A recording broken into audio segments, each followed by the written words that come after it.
السلام عليكم ورحمة الله وبركاته. ازيكم عاملين ايه؟ وحشتوني قوي. النهارده بقى الفيديو مختلف عشان النهارده هاخدكم بره البيت. انتوا دايما متعودين مني ان انا بعمل الاكل جوه البيت وبصوره.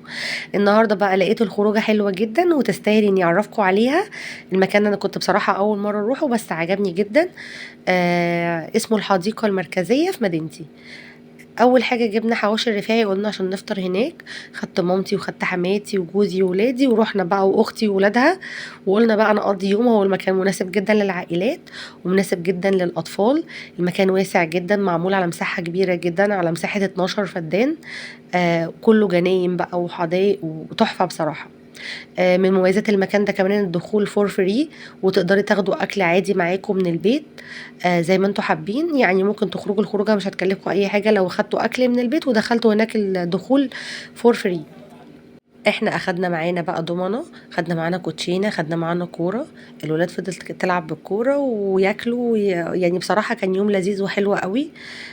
في كمان جوه سكوتر كده بيتأجر ربع ساعة ب50 جنيه. انا هحاول اقول لكم الحاجات بالاسعار اللي جوه عشان تبقوا رايحين عاملين حسابكم. في برضو جوه كافيهات وفي مطاعم. في كبدة الفلاح وفي كافيه بينوس وفي كافيه لابوار. عدى كده بقى علينا بتاع الفريسكا، قلنا نجيب منه واحنا ماشيين برضو كده ناكلها.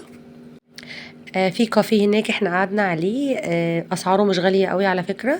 هو كان المينيموم تشارج بتاعته 50 جنيه. بس بتاخدي معاها بقى مشروب بقى براحتك، بيبسي، شاي، اللي انتوا عايزينه. بتقعدوا بيها.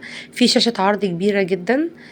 بيتعرض عليها الماتشات والافلام كل حاجة. يعني احنا رحنا كنا شغال فيلم عربي كده قديم، وبعدها في ماتش بدأ والناس كلها كانت قدام الشاشة، كانوا مبسوطين جدا. بس مش زحمة، احنا اصلا رحنا هناك مخصوص عشان نبعد عن وسط البلد وزحمة وسط البلد. فقلنا نروح مكان يكون بعيد شوية عشان الدنيا تبقى هادية، وفعلا المكان كان هادي ولذيذ قوي. وعلى فكرة احنا في شتاء، بس الجو ما كانش ساقعة، الجو كان لذيذ يعني، كان في ساقعة بس مش ما فيش هوا ساقع، يعني مش اللي هو جو عيا. جو لذيذ طول ما انتوا ماشيين. شجر بقى والوان تحفه بصراحه يعني. كمان انا ملحقتش الشمس قوي فالاضاءه مش قد كده. بس المكان بصراحه حلو جدا ويستاهل انتوا تجربوا تروحوه. وانتوا رايحين الجنينه هتلاقوا في مسجد على الجنينه، جنب الجنينه يعني، اسمه مسجد الجامع. هو قصاد المسجد ده على طول. فالمكان مش هيتوه، واللي عايز يروح مواصلات يروح. هو المكان خد مننا حوالي ساعة الا ربع كده بالعربية. بس لو انتوا ساكنين في مدينة نصر او في التجمع فحلو جدا بالنسبة لكم. اول ما دخلت كده صورت لكم الجنينة كده تصوير سريع.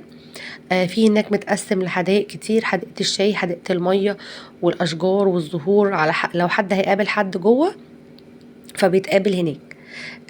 بجد المكان حلو جدا، يستاهلوا انتوا تروحوه، هتستمتعوا جدا، هتتبسطوا ومش هتتكلفوا.